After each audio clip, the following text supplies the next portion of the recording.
Value of a share मतलब वो जो यूनिट है, जो टोटल कैपिटल का कुछ पार्ट जिसमें हमने क्या किया, उसे डिवाइड किया हुआ है, तो वो जो शेयर है उसकी क्या वैल्यू है, वो हमें कैसे पता चलता है। Each share has a value express in terms of money. मतलब अगर जैसे हमारे एग्जाम्पल से हम देख रहे थे कि एक कंपनी का टोटल कैपिटल कितना था, 1000 रुपया, ठीक है। उस कंपनी ने क्या किया, उसे 100 पार्ट्स में क्या किया, डिवाइड कर दिया, 100 यूनिट्स में डिवाइड कर दिया था। तो एक शेयर की कीमत कितनी हो गई थी, 10 रुपए। मतलब हर शेयर की कुछ वैल्यू होती है जो टर्म्स ऑफ मनी में हम क्या कर सकते हैं, एक्सप्रेस कर सकते हैं। तो देयर में भी 3 टाइप में हम उसे देख सकते हैं। देखो, फेस वैल्यू, इश्यू प्राइस और मार्केट वैल्यू। अब समझते हैं फेस वैल्यू क्या होता है, इश्यू प्राइस क्या होता है और मार्केट वैल्यू क्या होता है। Face value, this value is written on the share certificate and mention in the memorandum of association.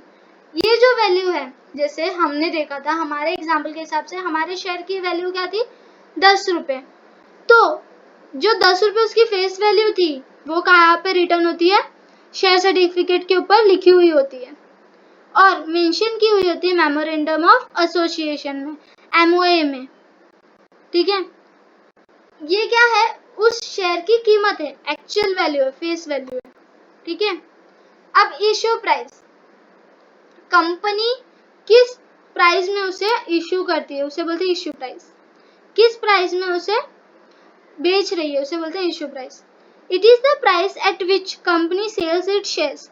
अब ऐसा क्यों दिया हुआ है, कंपनी कभी कभी क्या करती है, डिस्काउंट में भी अपने शेयर्स इश्यू करती है या प्रीमियम में, ठीक है, या पार में। अब तीनों का डिफरेंस समझो। अगर कंपनी डिस्काउंट में इश्यू कर रही है, उसका फेस वैल्यू शेयर सर्टिफिकेट पे क्या लिखा होगा, हमारे एग्जाम्पल के हिसाब से 10 रुपया। लेकिन कंपनी क्या कर रही है, डिस्काउंट में इश्यू कर रही है, मतलब कंपनी उसे 8 रुपए में ही बेच रही है, 8 रुपए में बेच रही है, तो उसका क्या है, वो इश्यू प्राइस है, ठीक है। जब कंपनी क्या करती है, डिस्काउंट में इश्यू करती है, ठीक है, तो उसे डिस्काउंट में बोलते हैं, मतलब उसका इश्यू प्राइस क्या, डिस्काउंट में है। अगर कंपनी पार पे बेच रही है, मतलब फेस वैल्यू ही पार वैल्यू होता है। अगर 10 रुपए उसकी वैल्यू और 10 रुपए में ही बेच रही है, तो उसका इश्यू प्राइस क्या है, 10 रुपीज। और अगर कंपनी प्रीमियम में बेच रही है, फेस वैल्यू 10 रुपए है बट बेच रही है 12 रुपए का एक शेयर, तो उसे बोलते हैं प्रीमियम, तो उसका इश्यू प्राइस क्या है, 12 रुपए। समझ में आया इश्यू प्राइस क्या होता है। डिस्काउंट में करके बेच रही है 8 रुपए में, तो उसका इश्यू प्राइस है 8 रुपया। फेस वैल्यू पे या पार पे बेच रही है, तो उसका इश्यू प्राइस है 10 रुपया। और अगर 12 रुपए में प्रीमियम में बेच रही है, तो उसका इश्यू प्राइस क्या है, 12 रुपीज, ठीक है। मार्केट वैल्यू, मार्केट वैल्यू क्या होते हैं, this value of share is determined by demand and supply forces in the share market. मतलब उस शेयर की मार्केट में क्या कीमत है, उसे कहते हैं मार्केट वैल्यू। वो ये जो मार्केट वैल्यू वो कहाँ पे तय की जाती है, कि उस शेयर की कितनी डिमांड है और कितनी सप्लाई हो पा रही है शेयर मार्केट में, उससे वो क्या की जाती है, तय की जाती है, क्या, मार्केट वैल्यू उस शेयर की, ठीक है। समझ में आया कि मार्केट में उसकी क्या वैल्यू है। राइट्स, अब क्या आपको राइट्स दिए जाते हैं, हक दिए जाते हैं शेयर्स के साथ। अ शेयर कन्फर्स, मतलब शेयर से आपको क्या मिलता है, certain rights on its holder such as right to receive dividend. आप जब शेयर्स खरीदते हो तो आपको कुछ हक मिल जाते हैं, कुछ राइट्स मिल जाते हैं। जैसे जो उसका होल्डर है, जिस पर्सन ने उसके वो शेयर्स परचेज किए हैं, तो उसे एक राइट मिलता है कि वो शेयर्स पर उसे क्या मिले, डिविडेंड मिले। डिविडेंड क्या होता है, समझो, जो कंपनी जो भी प्रॉफिट कमाएगी उसमें से कुछ सबको पैसे देने के बाद, जो पैसे, देखो 2 टाइप में हमने देखा था शेयर्स होते हैं, एक इक्विटी होता है, एक प्रेफरेंस होता है। प्रेफरेंस को डिविडेंड मिलता है जो प्रेफरेंस शेयर्स पर, वो फिक्स रेट पर होता है कि इतने % डिविडेंड आपको मिलेगा। इक्विटी शेयर्स को डिविडेंड चेंज होता रहता है। कंपनी ज़्यादा प्रॉफिट कमाएगी तो ज़्यादा डिविडेंड मिलेगा, कम प्रॉफिट कमाएगी तो कम डिविडेंड मिलेगा। पहले सबके पैसे देने के बाद जो प्रॉफिट बचता है उसमें से इक्विटी शेयर होल्डर्स को डिविडेंड दिए जाते हैं। वो हम डिटेल में समझेंगे। मतलब डिविडेंड मतलब क्या, जो भी पैसे आपने इन्वेस्ट किए उस पर आपको क्या रिटर्न्स मिल रहे हैं, वो शेयर पर डिविडेंड रिटर्न के तौर पर मिलता है। ठीक है। Right to inspect statutory books. Statutory books मतलब लीगल बुक्स। अब लीगल बुक्स देखें तो बुक्स ऑफ अकाउंट्स। ठीक है। तो जो शेयर होल्डर है जिसने उस कंपनी में शेयर्स खरीदे हैं उसके पास राइट आ जाता है कि वो उस बुक्स को क्या कर सके, चेक कर सके, इंस्पेक्ट कर सके। ठीक है। Right to attend shareholders meeting. जो भी शेयर होल्डर्स की मीटिंग होती है, मतलब जो भी शेयर होल्डर्स के लिए मीटिंग कंडक्ट की जाती है उसे वो अटेंड कर सकते हैं। कौन? जो उस शेयर्स को खरीदते हैं, परचेज करते हैं और जो शेयर होल्डर्स बन जाते हैं वो। ठीक है। And right to vote at such meetings. अगर डिसीजंस लिए जाते हैं शेयर होल्डर्स की मीटिंग में तो उसमें उनके पास राइट होता है वोट करने का भी। ठीक है। किसके पास? जो शेयर होल्डर्स बन जाते हैं उस शेयर्स को परचेज कर कर। ठीक है। इनकम। अब जो शेयर होल्डर हैं उनके लिए क्या इनकम होगी? A shareholder is entitled to get a share in the net profit of the company.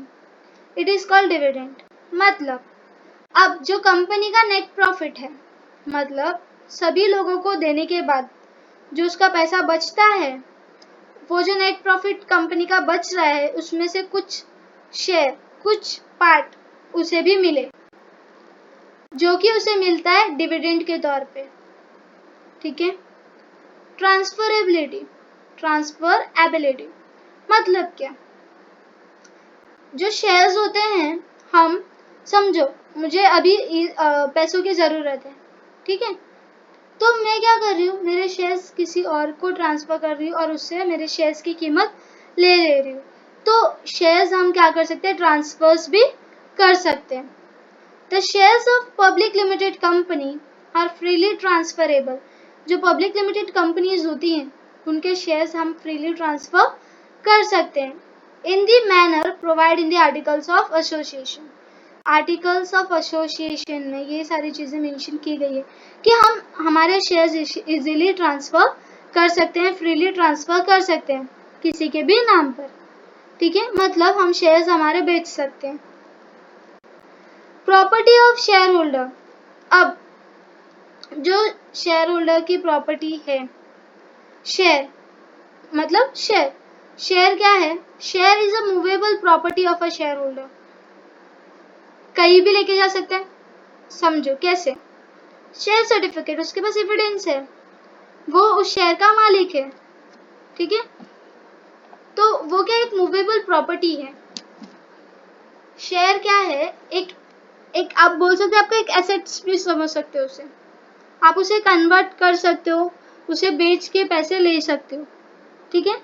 तो एक टाइप की प्रॉपर्टी है आपकी वो, और एक मूवेबल प्रॉपर्टी है। ठीक है।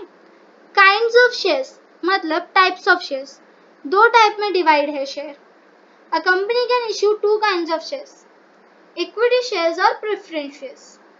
अब इसे हम डिटेल में हमारे नेक्स्ट वीडियो में समझते हैं कि क्या है। पहले सिर्फ यहाँ पर ऊपर समझ लेते हैं क्या है इक्विटी शेयर्स और प्रेफरेंस शेयर्स। इक्विटी शेयर्स और प्रेफरेंस शेयर्स में इन दोनों को समझने के लिए पहले हम प्रेफरेंस शेयर समझते हैं। ठीक है। प्रेफरेंस शेयर्स में आपको कुछ प्रेफरेंस राइट दिए जाते हैं, एक्स्ट्रा राइट्स। मतलब अगर मैं बोलूँ तो फर्स्ट चांस, पहला चांस दिया जाता है प्रेफरेंस शेयर होल्डर्स को। जो प्रेफरेंस शेयर्स खरीदेगा वो हो जाता है प्रेफरेंस शेयर होल्डर। ठीक है।